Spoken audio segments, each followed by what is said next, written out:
What's up, friends? Welcome to Chaos Live, the somewhat occasional, I used to say every week, but I don't always do it every week, I guess. But the live stream where I get to hang out with you awesome people and answer questions, hang out and do stuff. Changed up some of the little graphics and some of the stuff in here. Hopefully you enjoy some of the new stuff we got going on.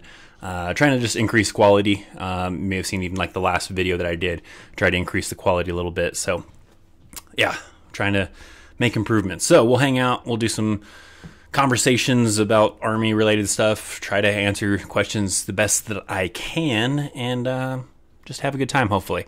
That's the best way to do it. What's up? We got Dunn, was one of the first ones, or probably the first one into the live chat. We got John, we got Jay, you got Sergeant Fishbowl 99, you got Andrew Dalton, we got Brandon H, American Roger, Landon, all sorts of you guys. Awesome. Thanks for coming and joining for Chaos Live. So we'll start off, we'll do some questions and stuff and talk about topics that you guys want to talk about. I got to shoot a couple videos still, hopefully tonight. I'm kind of slacking a little bit, but I got a video that hopefully maybe for tomorrow about the PT test, the new Army PT test, some updates on that. And then a Tuesday video for the very first 2-Minute Tuesday of new series that I'm going to try out. And then I have a Thursday video that I have to put together as well. But let's get some questions. Does anyone know if you can buy your own ear pro in the infantry? Yes, you can do your own. They give you some pretty good issued ones. I think they're even getting like really high tech. They have some really good special ones. They usually fit to your ears. Most units do now, where you get those ones and they're really nice. And I think even they have these really good ones. I knew a guy who recently retired from the Army, and he was infantry, and he had like the really good ones. They were like expensive, and he had to turn those back in. And they were like special ones that, like, if it, something is inside of a certain sound range, then it kind of like muffles for you, so it doesn't do damage to your ears, and then still allows like lower tones, like people talking and stuff, to still be able to easily come through, and they're really high speed. So the ones that a lot of times the Army provides to you are pretty high speed, but if you still wanted to get your own, you could do that too. That wouldn't be a big deal. Dang dumb internet lag keeps buffering video. How's mine? Mine's doing pretty good, so I guess it's on your end. That was kind of a little bit of a delay in some ways. Not really a delay, I still started on time, but I was having a little bit of issue because my internet was showing slow, so I have a couple options I switched between for different speeds and everything. So I managed to find one that supposedly came back with a good test for YouTube, but at first it was coming back really crappy. Jay DeVorn, saw that you said you're busy at work right now, but just saying hi. Hello, thanks for joining. Let's see what we got. We got some football fans in there talking about some stuff, so that's awesome. What's up, John McJunkin? I know you're doing a video, but can you briefly explain a FOB? A FOB is a forward operating base. So it's basically just a post that you would have in another country during a deployment. Has the essentials. Usually it's got sometimes, there'll be different FOBs of different sizes. Some are really small and tiny, and they may just have like a small semi-trailer that they have like kind of PX type of stuff in there that has just essentials like toothpaste and soap and shaving equipment and stuff like that. But there's also bigger posts. Like when I was in Baghdad, I was on BIOP, which is a huge FOB. And that one had like a huge PX. It was like ginormous. That was actually the same size as like a lot of the ones back in the stateside. So it kind of depends on the size of the PX. If you're in a small one, maybe it's just trailer size. Certain larger ones have bigger ones. Also, certain bigger ones have like fast food. So like BIOP had, they had Popeyes, they had Taco Bell, they had Cinnabon, they had a bunch of stuff. BIOP was pretty sweet, especially when you compare it to like my first deployment when I was in Telefar. That one just had a little trailer for a PX. They didn't have any fast food or anything, so you were stuck with just chow hall food. There was nothing extra like the BIOP had. So there's a lot of different stuff on a FOB, but if you had something specific you want to know about a FOB, I can probably elaborate a little bit more. But they got usually a lot of essentials, defacts. Everybody lives on the FOB. Well, not everybody. Some people live on COPS, a combat outpost, and so they'll live away from the FOB. So it just depends. Is there any dog handler jobs in the Army? There is. There's a MP MOS. I don't remember what the designator is called, but the MPs have a actual dog handler, and that's an MP job where you work with a canine and you're the dog handler for the canine. So if you want to be a dog handler, look into that. It's an MP position though. So you'd be an MP essentially. Oh, by the way, I have a different little setup with the mic that I was just kind of goofing around with, but hopefully to make better audio sound, but at the same time it's also in stereo. So like if you're watching this with headphones on, I can be like over here whispering in your ear, or I could come over here and whisper in your ear, and it's really weird and awkward probably, but it's not like one of those AMSR videos or whatever, but hopefully it improves the quality based on the way I have the settings turned on. If any of you are listening with headphones, let me know how weird that was. Let's see. Andrew wants to know, what is it like in the Ordnance Department? Probably very sketchy. I mean, some of those guys, like you have like EOD for bomb disposal, and they have to, go out and blow up suspected IEDs, and they drive the robots and all that kind of stuff to check out IEDs and all that kind of stuff. So they do some pretty crazy things. I don't have firsthand experience, of course, because I wasn't in Ordnance, but worked with some of those guys, and they do some pretty crazy stuff. How about the Army testing out the new armored troop carrier? I don't know if I've seen that. I'll have to maybe look that up. I don't think I've seen anything cool about that. Let's see. Jay the Vorn supporting me. Thank you, Jay the Vorn. By the way, Jay the Vorn is one of the Patreon subscribers, the very, very few that I have for this test out. He says, hope everyone behaves during the live stream. Shouldn't be a problem since everyone is usually very respectful. Don't forget to support Chris at the Patreon and merch store. Thank you for the support, Jay the Vorn. Yeah, I do have a Patreon if anybody is interested in it. It's kind of trying it out. It's this here, you can see. But we'll see how it kind of goes. Right now, as you can see, I only have 3 followers. But hey, every little bit counts.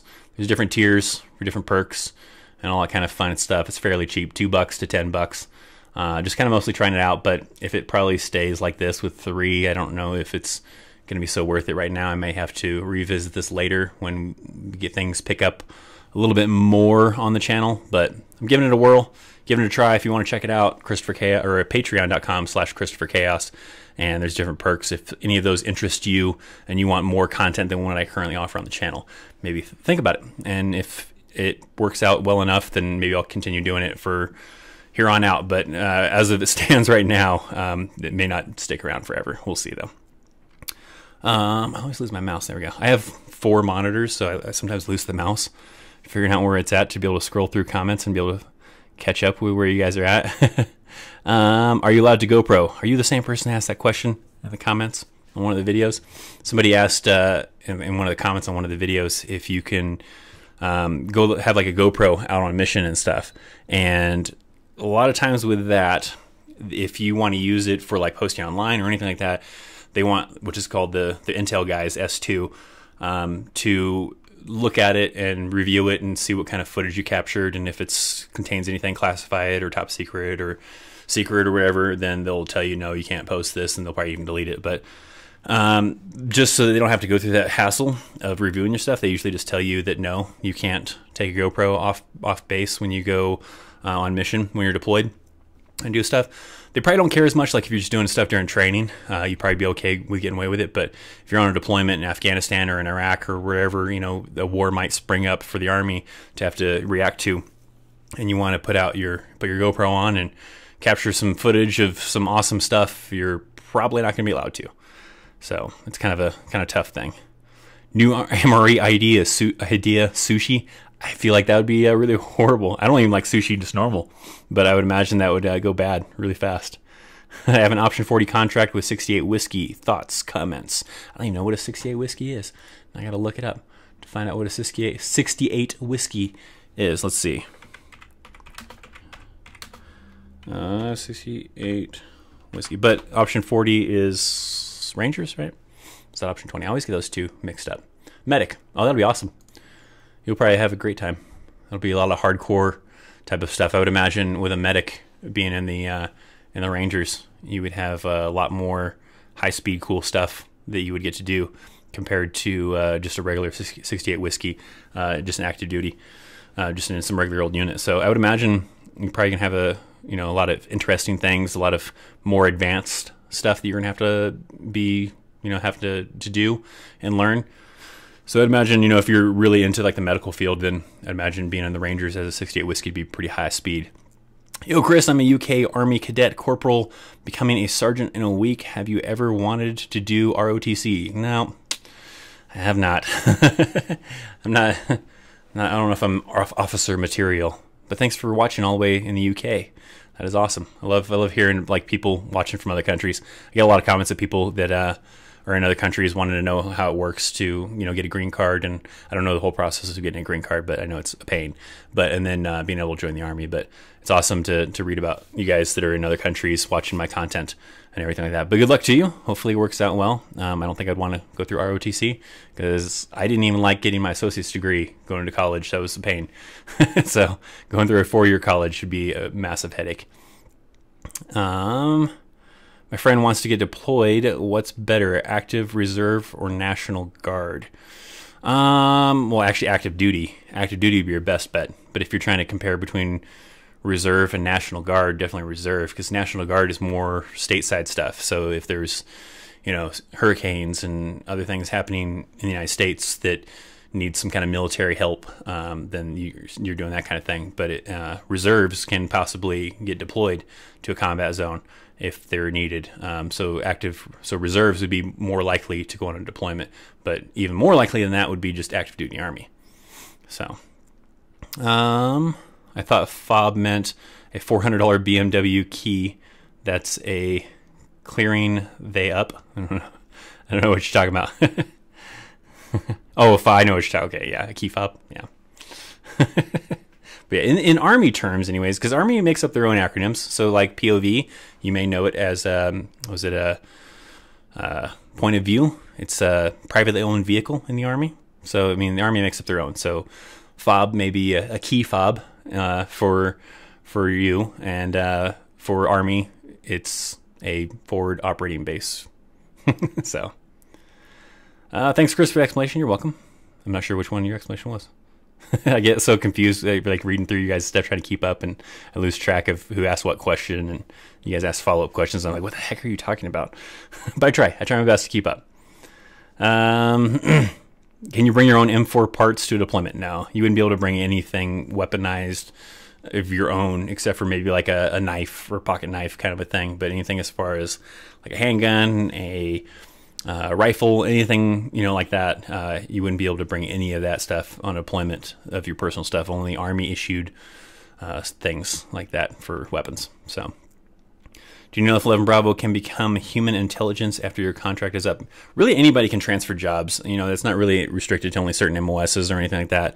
So if you get to a certain point in your Army career and you don't like the job that you're doing, you can always reclass, is what it's called. And you would talk to a career counselor. Each unit has like someone who's kind of like a recruiter that's already in the Army that's just trying to help you with like re-enlistment, trying to do things like change careers, and different things related to that. And you would just talk to that career counselor saying, hey, my contract is up, because you usually will have to wait to re-enlist for it. And usually about a year before you get out of the Army is when you're eligible to re-enlist. And in that re-enlistment, you can ask to reclass. And so you'll just ask to reclass to whatever it is you want to do. So anybody really can. It's just a matter of if you qualify for that job, usually, as far as if you'll be able to do that. So, but yeah, everyone watching the live stream, give a like. I agree, Harvey Nicholas. I see so far 18 of you have done so. But hey, if you don't want to do it, it's fine. I won't force you to hit that like button. But it's just right there. It's not a hard thing to do. Go ahead and hit that like button. So, in fact, right there, it just told you. Hit that thumbs up if you are enjoying the stream. So there you go. These are one of the new high-speed graphics right over there that I added to the live stream. I'll probably add some more other high-speed stuff to try to make it look a little bit more production quality. So look for that kind of stuff. Maybe next live stream we'll have something else new. We'll see. How's your day? Hope it's going great. It's been a very, very, very busy day. I was working on the new video for Thursday, changing the graphics and stuff for live stream today, getting that ready, and I still have more to do. So after this live stream is over, I have a video to shoot that hopefully, if I can do it, then maybe for Monday, for tomorrow, on a topic about some updates to the Army new physical fitness test, the ACFT, and then try to probably knock out the video shooting maybe for Tuesday's video, but I don't know if I'll get that far or if I'll have to do that tomorrow. But lots to do. It was a very busy Sunday, so a lot to do. Chris, where's the chat box? That usually to the left. Yeah, I changed it up because it seems a little bit redundant to have the chat over there plus the live chat on the other side when you're watching this, like after it's, when it's live, or when it's even afterwards, because you can still watch the live chat even after it's been processed and YouTube has it up online and it's not live anymore. So that was a little bit too redundant having them in both places. I thought maybe it'd be cool to have it, but so people who wanted to watch full screen can still see the live chat while watching everything full screen. But I don't know. You guys give me your input. Maybe I'll do a poll online or something. If you guys prefer the live chat over there, I always forget which way to point. If you prefer having the live chat up there on the screen so you can watch it full screen, or if you don't care, or if you'd rather not have it and have more, video real estate, because it does take up some video real estate and having to have that chat there. So I don't have it. It's not there. The new troop carrier is the 120 millimeter AMPV. Yeah, I'll check that out. Sounds interesting. What were you in Iraq? What year were you? Sorry, what year was I in Iraq? So I went twice. First time I was in, let's see, it would have been 2005 to 2006. And that was when I was in Tal Afar, which was the northern part of Iraq. And then the second time was the long deployment of 18 months. And that one was in Baghdad. And that would have been from 2007 to 2009. Because I think it was like the middle of 2007 or late 2007 that I went. And then got back beginning of 2009. Something like that, I forget. So those are the time frames. So I was there. And first time was with 30 ACR. Second time was with 410 Cav. What is your opinion on the Air Force? They got some cool jobs. I almost joined the Air Force when I was first trying to go through the enlistment process and looking into it. I wanted to be a mechanic in the Air Force, but the Army recruiter was more persistent, so I ended up going with the Army. But Air Force has some definitely good, high-speed jobs, especially like if you want to get into like satellites and other high-tech type of fields, and then get out of the Air Force and do some of that stuff as a civilian. It's really good to do that kind of thing. So I don't knock any of the branches. You'll definitely hear, like, especially like I feel like Marines are really bad about it, but Marines will knock any branch that is not Marines. They not all of them, because I've met some pretty cool Marines too, but I just feel like the majority of Marines, don't care about any other branch but the Marines, and if you weren't in the Marines, then you ain't nothing. So, but me, I have respect for all branches of the military. Everybody has their own kind of duty and own kind of thing that they're doing in their branch of the military. So each one is important, and I respect everyone that is in the military. Let's see. Is there Wi-Fi on base? Not Wi-Fi, but like my first deployment, we didn't have anything. So you had to go to like a little cafe to use the internet if you wanted to. And a lot of times it was really busy, so you had to wait in line. You had like a time limit of like an hour or 30 minutes, I forget what it was, that you were allowed to use the computers for. And then my second deployment when I was in Baghdad, I think maybe mostly just because of how well built up it was, we did have Wi-Fi, well, not Wi-Fi, but internet. But it was expensive as hell. It was really crappy internet that was slow as hell.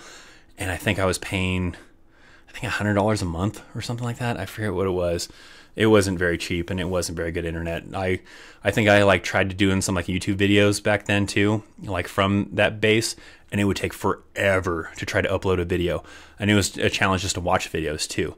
So the internet wasn't very good. What are some things I can expect from basic that a lot of people don't talk about?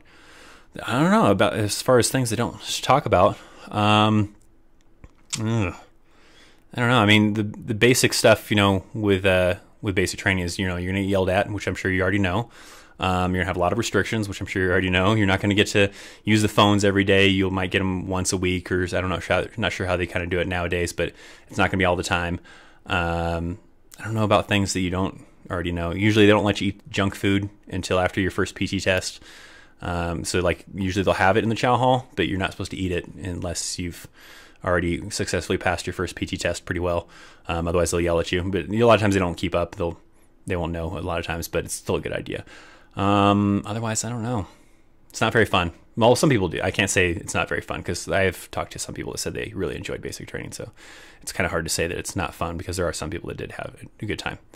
Ever talk with an Army chaplain? I have. Usually they're really cool.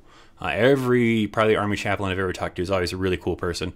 I mean, they're officers, and they're there for kind of morale and helping soldiers with issues or just letting them practice their religious beliefs. And you'll have different chaplains for different religious denominations and everything. But every chaplain I've ever talked to is always like the really friendliest probably officer you'll ever meet. That's probably like the friendliest officer you can find. Is if you go find a chaplain, talk to him, probably the coolest officer you'll ever meet.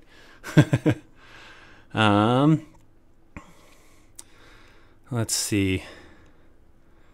I commented the PO. Oh yeah, there you go. Crazy. I won't pronounce the whole thing. It might be children watching this. I gotta watch your guys' names sometimes. Sometimes your guys' names get me in trouble if there's young eyes watching this because they want to someday be soldiers. So I try to cater to all ages as best as possible. It's hard though. It's tough when you're an Army veteran. You cuss a lot and all sorts of other crazy stuff that may not be very kid appropriate. But I try my best. To stay kid appropriate because I do understand that there are some younger viewers that maybe inspire to want to be in the Army and maybe watch my stuff. So, what can you tell about combat medics? I don't know a whole lot. I mean, I've known a few while I was in the Army.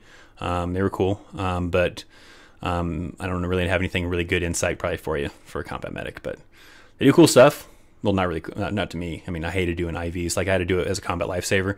That's like a class a lot of soldiers will have to do, where you have to learn how to give people an IVs, and I hated giving IVs. I didn't mind so much getting an IV. I hate trying to give someone an IV. It's just weird and funky. What happened to move to another country and want to live there for a while, and you were in the military before you decided to move? I'm not sure what your question is.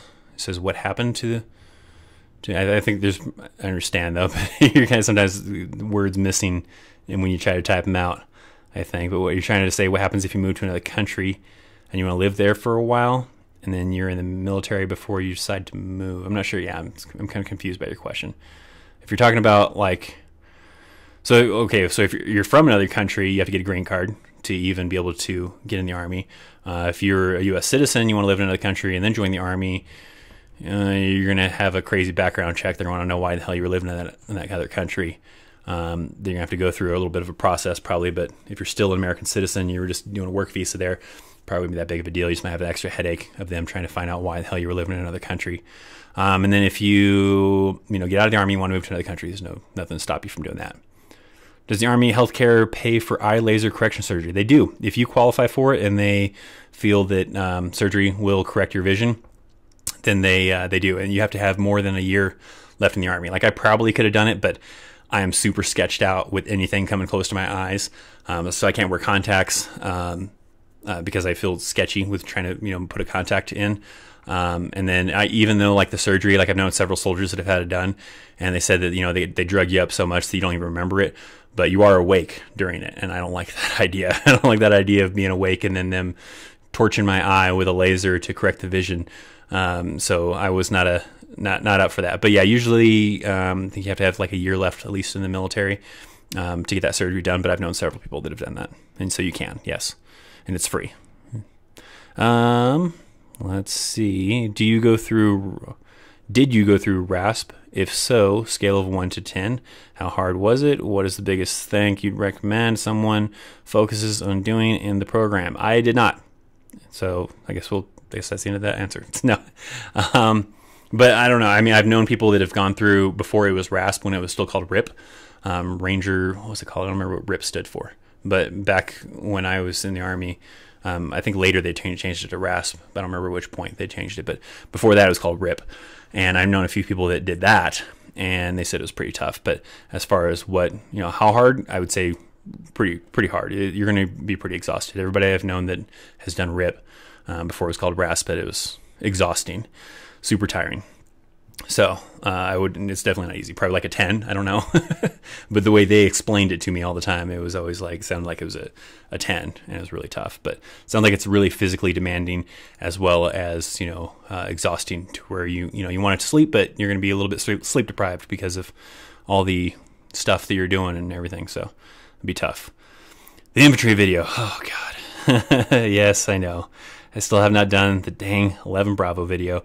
I think every time someone always asks about that when we do a live stream or something like that. But I just basically, me and the guy that I work with who was in 11 Bravo, airborne, we got to get together and figure out a way to shoot the video. Maybe Skype call it, I don't know, something. But he's been hella busy because he was doing an exercise recently, so he's really busy with that. Maybe this week we can get to shooting. I don't know though, no guarantees. But yeah, I do need to still get on and do that 11 Bravo video so that he can give you his insight. What do you think about the new proposed Space Corps? It seems kind of weird, especially since a lot of the stuff that it sounds like to me that they had the intention of the Space Force to do, the Air Force already does. So I don't know if they're trying to take that away from the Air Force and let the Air Force focus on aircrafts like jets and planes and all the other stuff that they do, and then move the space stuff that the Air Force does to Space Force. I don't know why, but I don't know. I don't know all the politics of it. It's just, to me, seems kind of strange because the Air Force already does a lot of that stuff, or does all that stuff, I think, actually. I don't know. Bro, big fan from India. Ever been to India? I have not. But thanks for watching all the way from India. That is awesome. The only countries I've been to, let's see, I've been to, of course, Iraq, Kuwait, Korea, Germany. I've been to the airport in Amsterdam and the airport in Ireland. I've been to the airport in Japan, and I think that's it for countries. I think those are the only countries I've been to outside of the United States. So not super adventurous, I guess. I don't know. What do you think about warrant officers? They're pretty cool. I know a warrant officer. She was an enlisted and then became warrant officer, which a lot of warrant officers usually are. The majority of warrant officers, started off as enlisted and went warrant officer. Usually the only ones that didn't start off as an enlisted and became warrant officer are like your pilots and stuff. But warrant officers are usually pretty cool because they know what it's like being an enlisted soldier, and they're really laid back and everything. So, and they have a lot of experience because of their time as an enlisted soldier. So, and then they'll also add a little bit of college education, because to get to a CW2, you have to get some college under your belt. So they're usually pretty cool. I'm about to enlist into the National Guard as an 88 mic. All right, bit expert. Good luck to you. Hopefully it works out. You have to keep us updated. Let me know how things go. Being an 88 mic, my old MOS. So awesome. AMPV stands for Armored Multi-Personnel Vehicle. It can send a 120 mic shell from a greater distance than ever before by any other land vehicle. Sounds pretty awesome. What is aviation like in the Army? I don't have a whole lot of experience. I've only briefly talked to some helicopter pilots and stuff. They do still like gunnery and everything. There's a range on Fort Carson, for example, that you'll see helicopters firing off stuff. But as far as what the lifestyle of an Army pilot is like, I am not too sure on that. But the pilots I've met are pretty cool. They said they're going to be warrant officers. There's some officers, but most of them are warrant officers. So. Where else? Well, you see, when there's a chat box, it feels more normal. To me, I don't know about anyone else than when I have the live chat pulled up on the screen, because if I use that one, it blocks your face. Oh, well, I'm sorry about that. Maybe, all right, well, maybe, I don't know. We'll see how the rest of people feel. Lights are blinking in the house because an awesome person did a super chat. So I'll have to acknowledge that here in a second. But to finish up with that, maybe we'll see if people would rather have these blinking lights are distracting me. But thank you, Snowista. Thank you, Snowista. But we'll see if everybody else feels the same way about the chat box. So let's jump straight to the super chat person. Thank you, Snowista, for the $2 donation. You rock.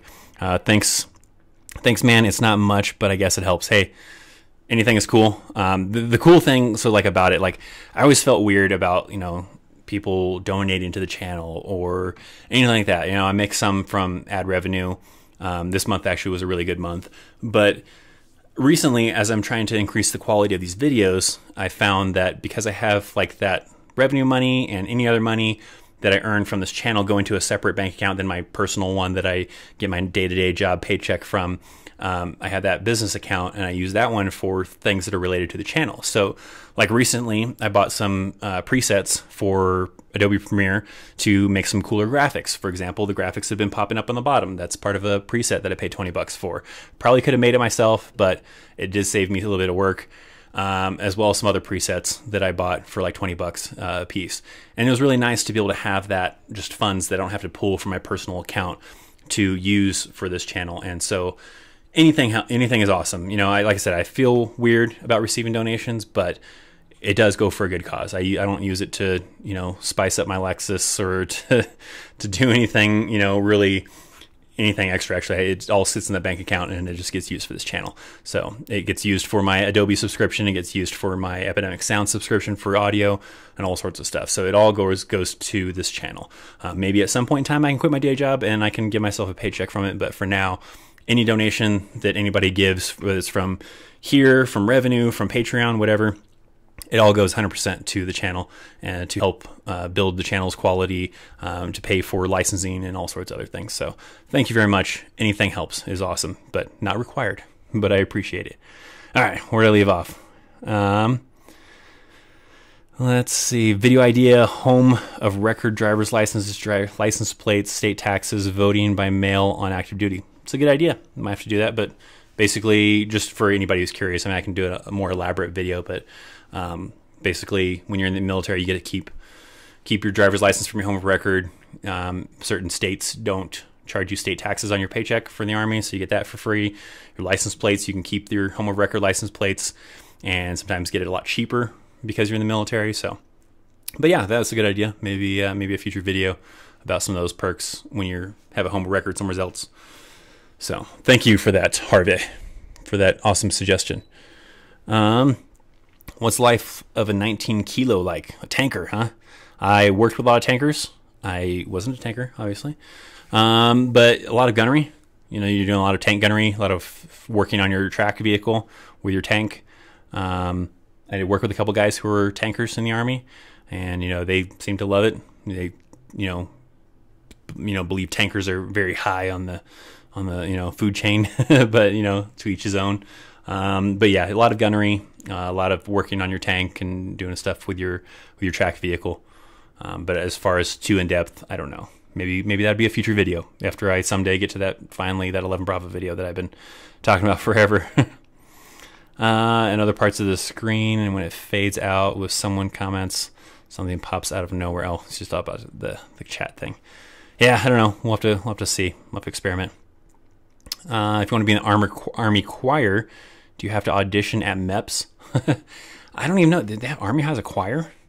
I didn't even know the Army has a choir. It might be. I don't know if it's like anything like Army band. That's like a really hardcore thing. That's an MOS itself to be in the Army band.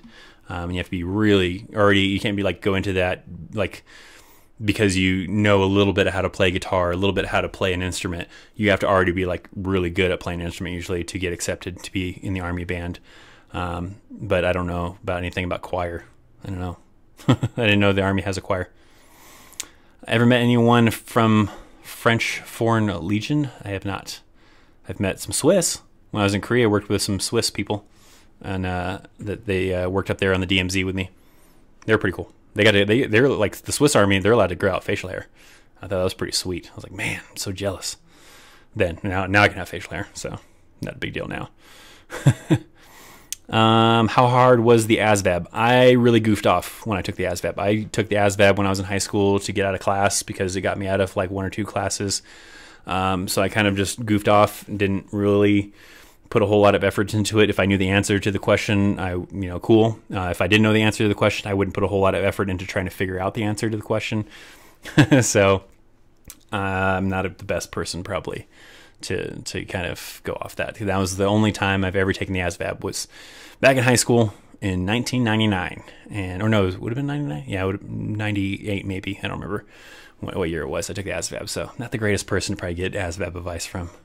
But if you study for it, maybe it's a lot better. There's a lot of study guides out there for helping you, get a good score on the ASVAB, especially like on Amazon and online, some free ones online as well, like some pre-tests online you can take. So, Thank you so much for answering my question. You're so incredibly helpful. You're so incredibly awesome, Alexander. Thank you for hanging out for Chaos Live. Is it possible to enlist in the U.S. Army without being a U.S. citizen? Sort of. You do have to have a green card. You will not be able to enlist in the U.S. Army or in the military at all. Different branches may have different criteria, but at least with the U.S. Army, you're definitely not going to be able to do so unless you have a green card. You're going to have at least a green card to get started in the process. Otherwise, no. You will not be able to. Speaking of warrant officers, how hard is it being in a relationship with a criminal? Since the Department of Regulatory Agencies sent her case in a letter given unlicensed messages. I don't really know. What the heck? I don't know. I'd imagine being in a relationship with a criminal, period, wouldn't be very good. What are deployments like in times of peace? Where would one go? What would they do? They don't have really much of deployments during peacetime. Like right now, deployments have really calmed down. There's a few units still going to Afghanistan for very short tours, I believe. And then they call it, like, I'm used to a deployment being something like Iraq or Afghanistan, but technically a deployment can be, temporarily going to another country, even just to do training. So we do have like soldiers that do like deployments, maybe like a 6-month deployment to Korea or to Germany. And it's different than like actually being assigned to Korea or Germany, because those people are usually there for like 1 or 2 years. Where if you're deployed to Germany or to Korea, you go with your whole entire unit. Where those other people are just going individually and then going to a new unit in Korea or in Germany. And then if you deploy, then you deploy with your entire unit from wherever you're at, whether it's Fort Hood, Fort Carson, wherever, and you go as a whole unit and go over there to that country for 6 months, most likely. Seems like the most common one from a lot of the current stuff that's going on, and it's mostly training. You probably get a little bit of free time. I don't know how much though. From one of the stories I've heard of soldiers that are doing those deployments, like to Germany and to Korea for 6 months, they still have some free time to do some fun stuff on the weekends, but there's mostly a lot of training that they'll be doing. So that's kind of the stuff that you do during that time frame. 88 Mike in the guard here. I'm at a hotel right now, shipping out to Benning tomorrow. Well, good luck. We're getting you on or you're in the guard, so you're getting ready to do some drill week or something. Good luck to you. Thanks for joining in Chaos Live, John Rodriguez. You could do videos on other MOSs while your 11 Bravo is on hold. I like the unit supply specialist. Yeah, it's just a matter of getting a hold of people. I have a lot of friends. Like I have a friend that she was a unit supply specialist. I have my friend at work that was 11 Bravo. A few people, other people at work that were tankers, 19 kilos. I've got maybe a couple of people that I know that were 19 Delta scouts, and a few others here and there. But yeah, I just need to get on it. But I already said the 11 Bravo was going to be next, so I can't lie and do something else first. I have to knock out the 11 Bravo. But hopefully it'll get done soon. Sorry for the delay. Ever been to a MASH unit? No. Never been to anything like that. Evening, what's going on? Dragon Actual. What part of Ireland did you go to, Chris? Because I'm from Derry, Northern Ireland. It was just the airport, and it was, oh man, I don't know if I remember what the airport name was, or what city it was in Ireland. Was it Dublin? It might have been Dublin, but I don't remember for 100% for sure. I want to say Dublin, but I'm not 100% sure if that's where the airport was. I think it was a civilian one. It wasn't a military one, because we were really restricted to a certain part of that airport and couldn't really roam around. But there was some civilians in that area, in that part of the airport, but not a lot. I think it was mostly because of the time of day, because I think we arrived there like at midnight or something. I don't remember. It was late at night, I think. But I want to say Dublin. I can't remember for sure. But I didn't get to see any of Ireland. I saw the inside of an airport in Ireland. I wouldn't even consider that visiting Ireland. What are we out of time? Okay, we still got about 20-ish minutes. Usually I keep these things about an hour. So we're doing good, though. We still got about 20 minutes or so. Explain what MPs do.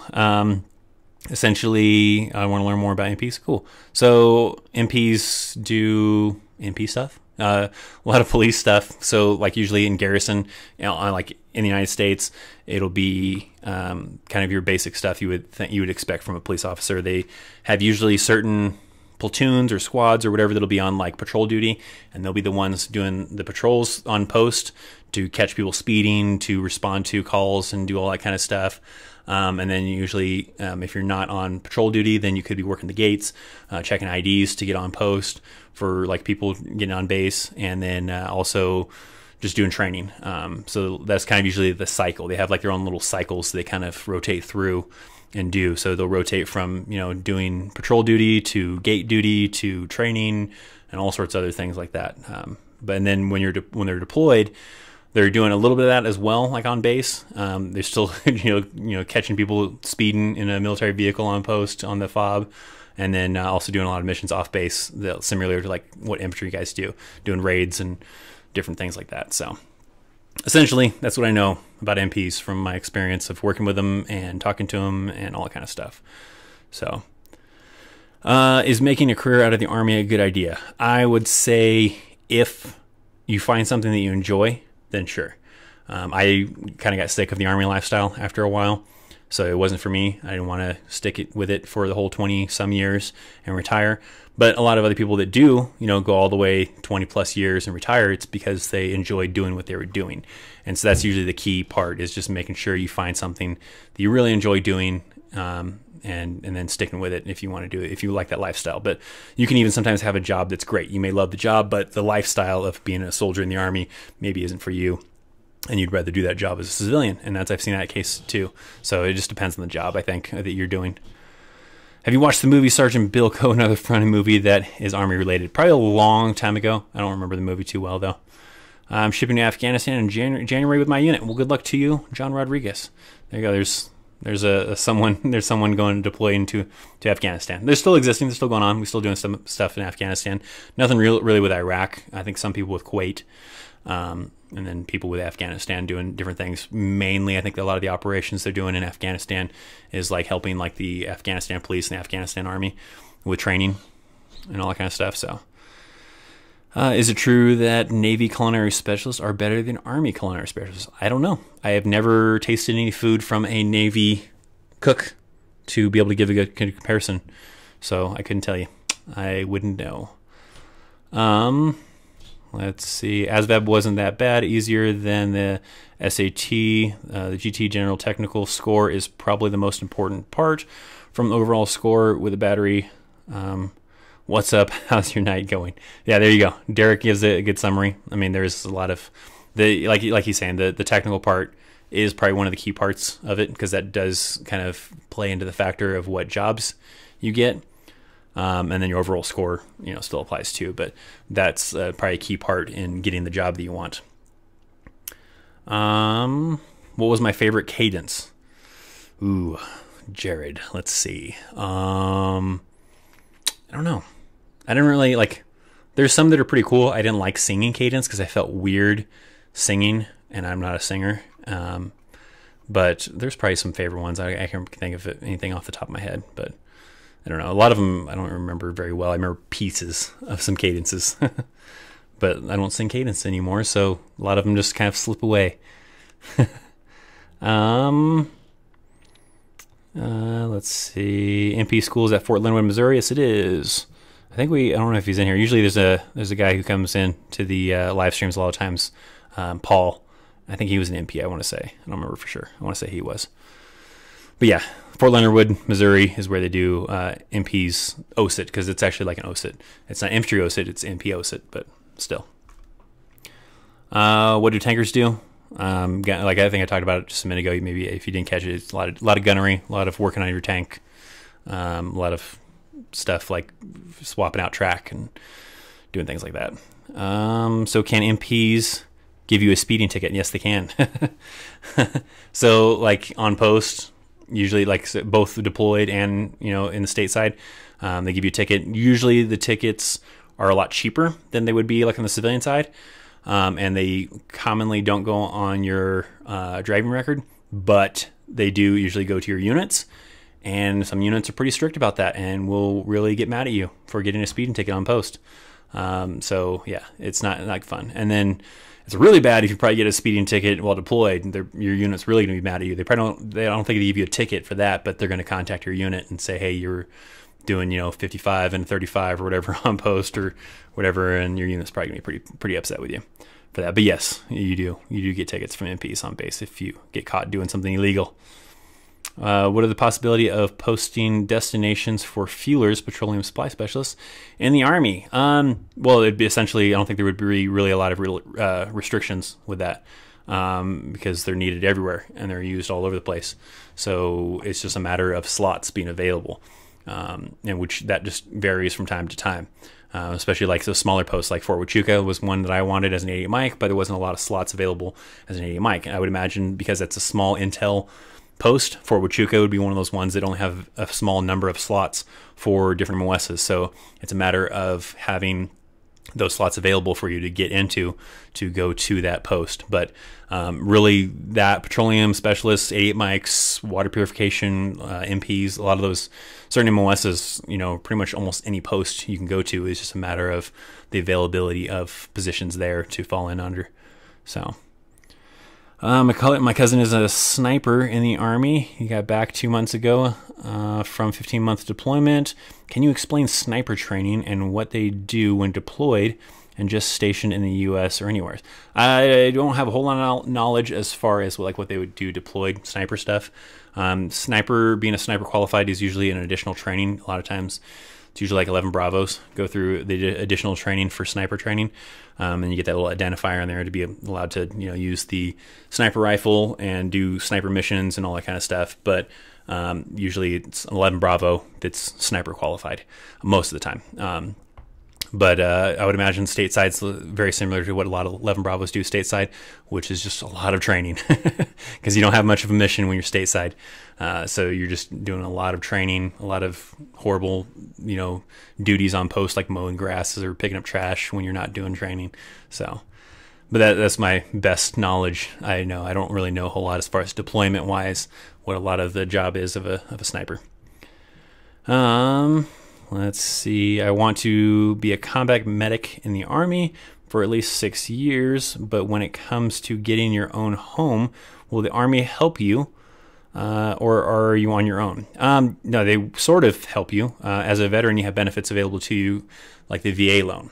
And the VA loan, you still have to have a minimum credit score, but it's not super tough. If you have really crappy credit, you're probably not going to be able to do it. But if you have at least okay credit, you can get a VA loan, which a VA loan allows you to, or you don't have to put any down payment down on a house.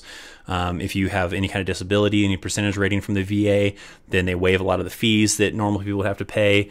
And then it's like a secured loan by the VA. It still goes through a regular bank. It's not like free money from the military or anything like that. You still have a mortgage you have to pay on, but it's more secured because the military is kind of backing it in a way to a certain extent and everything. So it's much better than, say, like a civilian would have, where they have to put a certain percentage of the down payment down. They have fees they have to pay, whereas veterans who qualify to be able to use the VA loan don't have to pay those fees, don't have to put a down payment down. So it makes it a lot better. So, but you are still going to have to be able to afford whatever that mortgage is going to be.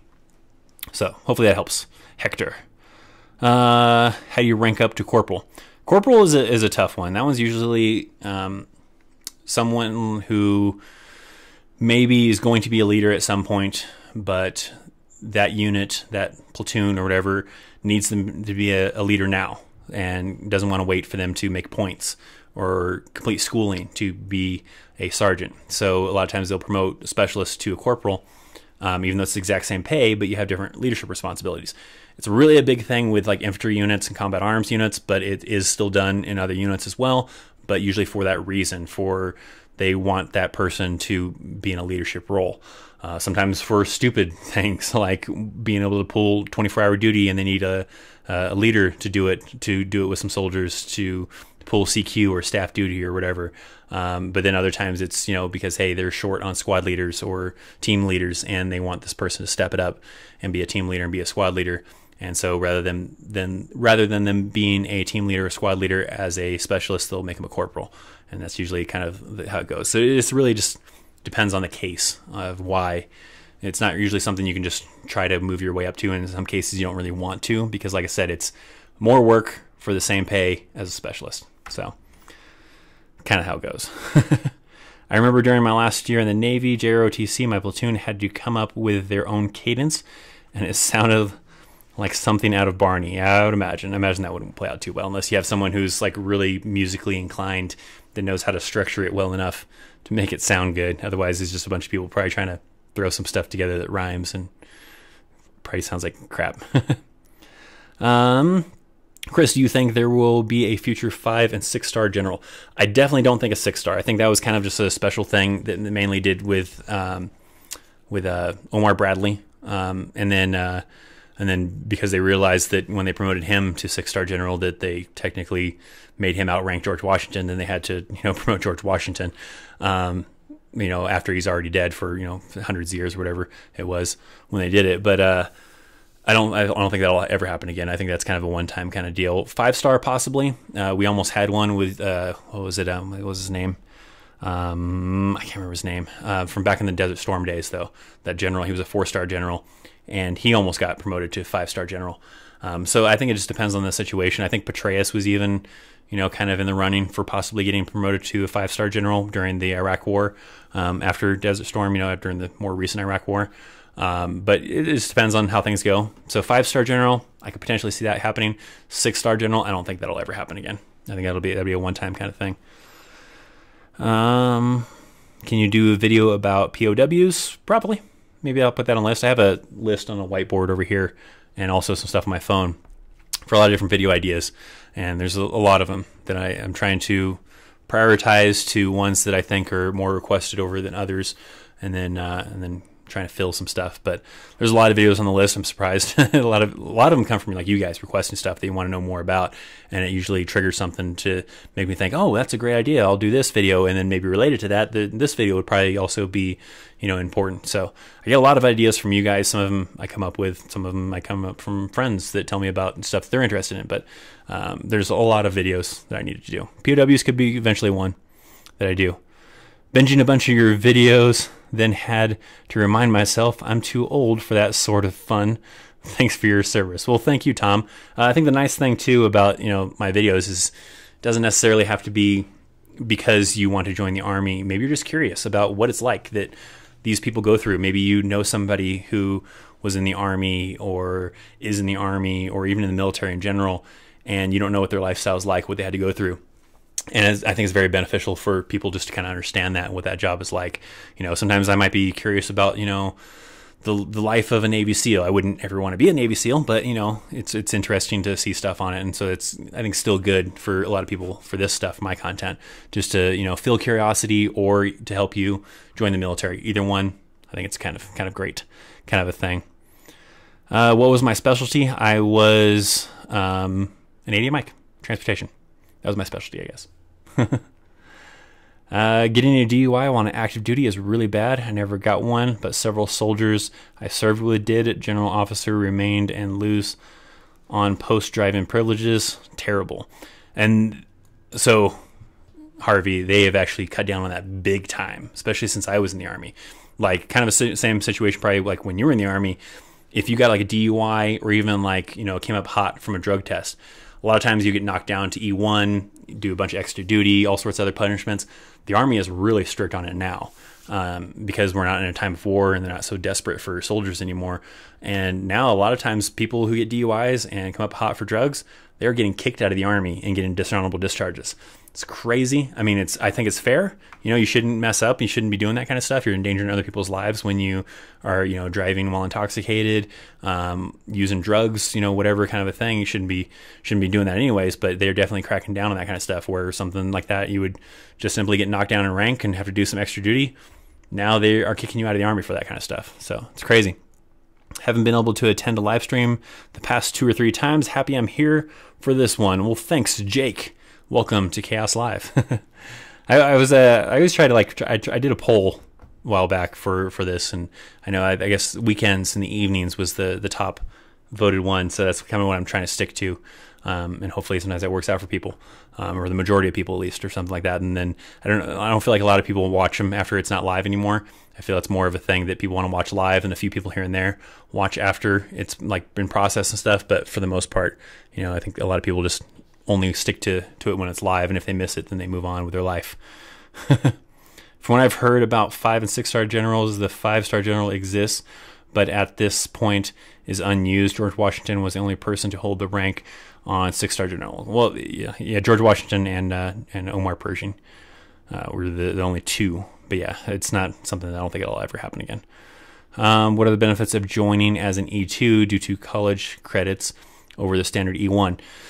Mainly just that you'll start making more money right off the bat. You'll still have to wait the same amount of time. So you, like, some people feel frustrated by that, especially like people who come in like as a specialist because they had maybe a bachelor's degree. But same kind of deal with like an E2, or an E3, someone who did JROTC, is that they're going to come in at that higher rank and start making that money right away, where other people have to work up to that point. But the thing that they get discouraged and kind of hate is that they will sit there at E3 or E4 or whatever because they still have to meet the time and grade and time and service requirements that everybody else does. And they will start seeing people catch up to them. And they hate that. And they think it's ridiculous that they haven't moved on past that rank while all these other people who came in the Army as an E1 are catching up to them and then, moving up with them or something like that, even though they both came in at the same time. But like I said, the advantage is that you're making that higher pay sooner than they did. They had to start off from the bottom. You got to start in the middle. Yes, those people are going to catch up to you unless you're really high speed. But, that's kind of the thing, I guess, that you have to understand with coming in at a higher rank is that people are going to catch up to you. And you just have to look at it as I got to make more money than you while you were making that lonely E1 pay. Yeah, Colonel Powell. There you go, Wesley. Thank you. Colonel Powell was the one that almost got a 5-star promotion back in Desert Storm, but didn't go through, didn't happen. Chris, can you explain Sergeant Major of the Army? Because I heard there can only be one. That is true, and there is only one at a time. Currently, it is Sergeant Major Daly. He is the Sergeant Major of the Army, and that is usually elected by Congress. I think Congress elects. I don't remember who elects who the Sergeant Major of the Army becomes, but you'll take a command Sergeant Major, and based on his experience, or I guess technically her experience, I don't think there's ever been a female Sergeant Major of the Army, though I don't know, but I don't think it's impossible, but I don't think there ever has been one, I'm not sure. But I think Congress elects him, or somebody higher ranking elects one person to take over when that Sergeant Major of the Army retires. When I was in the Sergeant Major of the Army back then was Sergeant Major of the Army Jack Tilley, but now it's Sergeant Major. I don't remember what is it, John Daly? No, I don't remember. No, Sergeant Major of the Army Daly, but I don't remember what his first name is. But yeah, there's only one. He's the head Sergeant Major of the entire Army. When will the next live stream be? This one isn't even over yet, but I already can't wait. Well, Alexander, maybe next weekend. I usually try to either Saturday or Sunday. I can't think of what's going on next weekend, if there's anything big going on that I'm doing or anything like that. But it'll either be next weekend or the weekend after that. Usually I'll try to schedule them. So if you come to my channel, I think it shows up like at the very bottom, very top of my channel. It'll show up saying that, the live stream scheduled for this day, and you can even set a reminder and you get some kind of alert, I believe, on your mobile device. But I would imagine either Saturday or Sunday. A lot of times I don't do them on Saturdays because I'm a big UFC fan. And so last night there was a UFC fight on with, Cody Garbrandt and TJ Dillashaw. So I was watching that. So that was why I didn't schedule it for Saturday. And I scheduled it for Sunday instead. Otherwise I'll probably try to do them on Saturdays. But when there's UFC fights, then I usually schedule them for Sundays. So just kind of sometimes depends on what's going on the weekend, but maybe next weekend. Hey Chris, what's up? Electronic Boogaloo. What can we do about scammers acting as our soldiers? Bust them out. Now, hopefully, that's one of the key things I like that I would. So some people, question about me doing these videos to educate people because they feel like they could potentially use the knowledge that I'm giving people to, for faking being a soldier, for stolen valor. And the way I look at it is you shouldn't look at it that way. You should look at it as I'm trying to educate you so you can identify stolen valor, hopefully. So the people who are faking it and not really, in the service or were, veterans or anything like that, you can identify those people. Of course, be sure about it because I've seen, there was a crazy thing I saw on Facebook. One of my friends, she is a warrant officer, was in a grocery store and someone thought that she was faking it and wasn't in the military because they didn't recognize her rank. Well, her rank is a Chief Warrant Officer 3, so it just had the 3 little kind of squares, little dots on her chest, and they didn't recognize that, and they thought it was some fake rank. And it's a warrant officer. The person just wasn't knowledgeable enough to know that that was warrant officer rank, and was trying to yell at her in this grocery store and taking her picture and saying that it was stolen valor and all this stuff like that. And she just all she could do is try to keep her composure and laugh at the guy and say, no, you just simply don't understand the Army, I guess. I'm a Chief Warrant Officer 3. But the person didn't want to hear it. Thought that she was stolen valor. But so it's important, I think, to not bust someone out unless you're really sure that, you know, something's wrong with that picture. So hopefully people look at my videos not as someone trying to educate to fake being in the military, but hopefully to, you know, be educated before you join the military, to feel some curiosity, or even be able to hopefully maybe identify stolen valor. So what was your favorite rifle? M4, I guess. It's the only one I really ever used as far as rifles go. We're at the 1 hour mark, so I'm going to finish off some of these questions and then we're going to have to call it. So if I don't get to your question, please come back to the video and leave your question if you really want it answered in the comment section of the video. Also, additionally, with that, if you do want to join the Patreon, again, the Patreon looks something like this. That is one of the perks, is that you can get an exclusive kind of like live stream right here. So with the little $5 donation as a Chaos Sergeant, you have the exclusive live streams that are only for those members, as well as even the next one up for the Chaos Officer. Right now, there's only 3 people, so these 3 people, actually, I think 2 of those are in the Chaos Sergeant or above category. Or no, not all of them are. That's right, all 3 of them are. I don't have anybody in this lower tier, but I don't mind. It doesn't matter. You still get some hopefully benefits that maybe you might be interested in. But we get some exclusive live streams, and you get some one-on-one that maybe aren't quite as crowded as, you know, this live stream. Even though these live streams still aren't super crowded, but maybe even more personalized if you want to come and hang out for live stream there as a Patreon over there. There's some good benefits over there. So there you go. But yeah, if I don't get to your question of these last final ones before we call it on this live stream, then either leave them down in the comment section below, tweet them to me, Instagram to me. Instagram kind of sucks with messaging, by the way. So sometimes you message me on Instagram. I don't notice that I have even a message because it sucks the way they kind of display notifications for messages. But anyways, why did I kill Pat Tillman? I didn't kill Pat Tillman. What the heck are you talking about? Thanks for your service. Is there an MOS that will allow you to advance in rank faster? Some of the combat arms ones, mainly because they're higher in demand for higher ranking individuals. So like when you are trying to move up from a specialist to a sergeant, a lot of it's based on points. You know, you have schooling you have to do, you have to have a board you have to do, but then you also have to meet points. And a lot of times those point standards will be a lot lower for jobs that are more in demand for leadership, like combat arms stuff. So the points are usually easier to achieve. And so usually it's easier to advance in rank in a combat arms kind of MOS like 11 Bravo or a mortarman or a scout and stuff like that. So this was the first stream I had a chance to watch, and you answered all 3 of my questions. You're amazing. Definitely my favorite military-related channel out there. Well, thank you very much. That was Alexander. Thanks, man. Hey, Christopher. I'm the kid who said I'm going to ROTC and going in the Army, and I need help on what is the best position. Well, hopefully some of the stuff I've given you is good information and helps you making decisions. Hey, Chris, thanks for all the videos. Great advice. Any info on OSIT for first unit stations? Well, OSIT is extending for infantry, so infantry is longer now for OSIT. MPs and stuff is still the same, and there's really testing it right now, so it may not stick, but it probably will. They'll probably stick with it. First duty stations is usually just you're up in the coin toss as far as what you're going to get, where they need people. Hey, Mr. Chaos, I live a couple of miles from Fort Lost in the Woods. What are the different groups or organizations one could become a part of if they wanted to give back to the military community? I don't know. I would say Red Cross. Red Cross does a lot of stuff with the Army and military.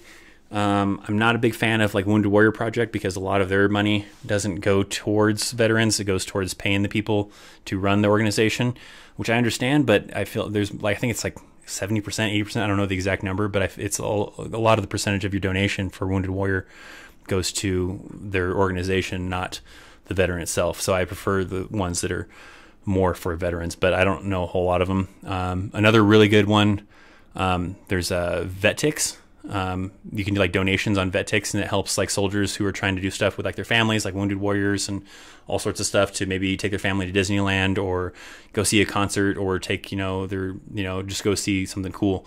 And they help out and usually donate tickets to people and everything. So those are a couple I know of. I would say Red Cross is a big one, and VetTix. I think it's vettix.org or something like that. A couple more we'll do. I'll have to end this. I'm joining the 19 Delta currently. Good luck to you. Joe says, thank you. Well, thank you. Hey, Chris, first live stream I've tuned into.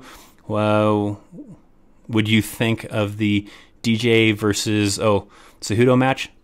It was good. That was a good fight. I was kind of rooting for John. You're talking about John Dawson. Oh God, what is his name?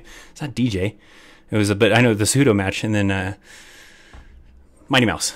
I can't remember now. But yeah, I thought it was kind of a really close fight, and I was like, I could see this going either way. I figured it was going to be either a split decision or a draw, and it was a really good fight. I mean, I like Mighty Mouse, but Cejudo is a pretty cool person too, so I wasn't bummed that Cejudo won. Let's see, online like on social media. I do have social media. If you're asking about that, down in the description if you want to check any of that stuff. Hey Chris, I like your videos. Keep up, mate.